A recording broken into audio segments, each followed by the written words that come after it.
Taliwa sa gipaabot nga katalagman, lain ang nahitabo kaganina sa BFP building dihang nangabot ang mga pulis aron pabugnawon ang kainit nga tensyon tali sa mga bombero ug mga kawani sa City Hall. Nag-ilog ang duha ka habig sa paggamit sa upat ka mga kwarto sa building alang sa ilang pagpangandam sa Baguio. Andrea Patenya, Suginlimi. Para kaming hayop, basurang pinalalayan sa sarili naming bahay.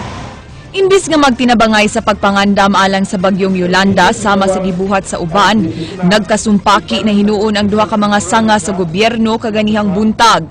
Daw sama sa gikusgon sa hangin ni Yolanda ang kasagmuyo ni BFP 7 Regional Director Maria Luisa Hajula batok sa mga opisyales sa Cebu City Hall ug sa Cebu City Medical Center. Ang hinungdan, ang dugay na nilang giilugang BFP building sa may Bacalso Avenue. Giingong sayong miabot kaganiha si Hajula ug ang iyang mga sakop aron isud sa building kining mga katre aron ilang kahigdaan atol sa oplan paghalasa kun paghahanda laban sa sakuna alang sa bagyong Yolanda. Apan gibabagan sila sa mga CCMC guards kay wa kini pagtugot sa ilang hepe nga si Dr. Gloria Duterte. Buot sab ni Hajula nga gamiton ang upat kalawak nga gihimo karong administrative section, central supply and linen section, medical record section ug buhatan ni Duterte aron ilang himuong quarters atol sa oplan paghalasa. Giingong temporaryo raman kini ug kinahanglan lang gyud nga 24 oras sila sa building kay anaa sila sa red alert status. Hinungdan nga miabot ang mga pulis, lakip na ang mga abogado sa Cebu City Legal Office. May gamayng misunderstanding rin, so I think kinahanglan sad og support ang system, so that's why the lawyers are here. Dinhi sa kanhi BFP female headquarters nga nahimo na karong buhatan ni Duterte, nag-abot ang duha ka partido ug emosyonal nga mibubo sa iyang mga sentimento si Hajula. Siguro naman po bilang public servant, pareho po tayo na public servant. Gusto ko po, nakikiusap po ako na kailangan po namin ng space para po tulugan, mga mag-duty po 24/7 at lilinawin ko po ulit yung salita po ni Dr. Duterte na kami daw po ay nagtatrabaho lang daw po kami mga bumbero at may sunog lang. Nasaktan po talaga kami. Matud niini nga kundi gid mamalhin ang mga sakop sa CCMC gikan sa upat nilang gi-request nga mga lawak, bahala ug magsaw na lang sila niini. Giingong nasakitan silang maayo kay sila ang pirming gipagawas nga mga kontrabida ngadto sa publiko. Sa press conference ni Rama kaganina, misupak ang mayor sa sugyot nga magsaw sa upat kalawak ang CCMC ug BFP ug miingon kini nga mahimo ra giyong gamiton sa mga bombero ang Cebu City Sports Center. Share, libugo, mag-share na yun.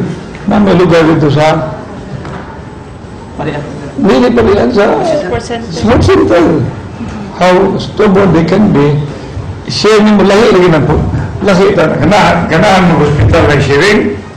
Nihulga sab si Hajula sa pagkihan ni Rama, human matud pa gibasto sila sa iyang sakop sa mayor. Para sa female officer, yung po puro lalaki po pumunta siya sa opisina ko, pinasok niya ang opisina ko, inimbit niya, umupo siya sa table ko, binastos niya ako, pinagduduro niya lahat ang staff ko, miniting niya at tinakot-takot niya, even my female PIO. I ask permission, can I sit down? Bakit ko kalimutan niya dito opisina?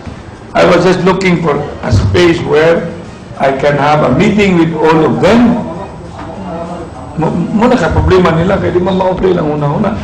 I went there to have a meeting with all the staff.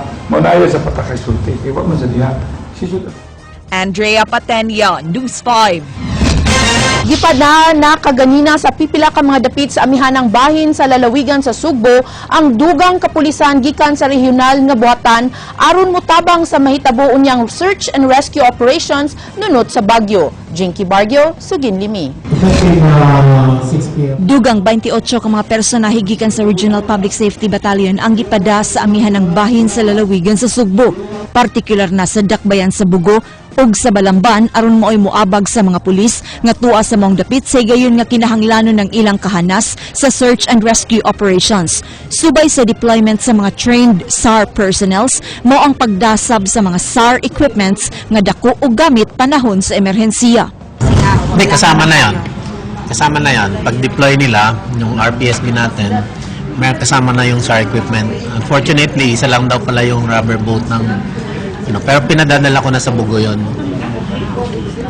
Giklaro ni Constantino nga bisan og busy ang mga pulis sa pagatiman sa katalagman, dili angayang kalimtan ang lain pa nilang buluhaton sama sa pagsumpo sa kriminalidad.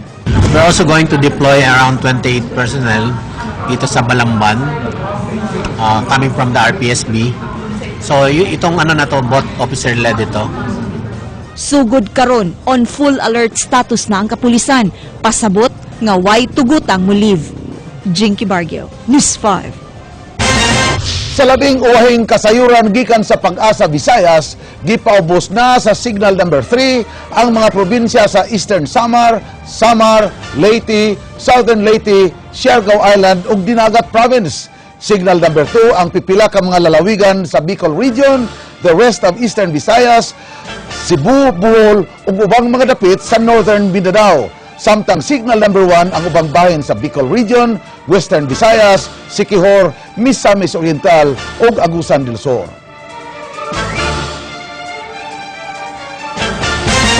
Ug mao kadto naglangkob sa atong mga balita sa Aksyon Bisaya karong adlaw, Huwebes, Nobyembre 7, tuig 2013.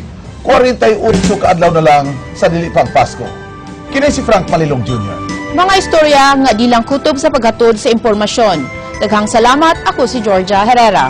Tungod kay labaw pa sa balita, Aksyon.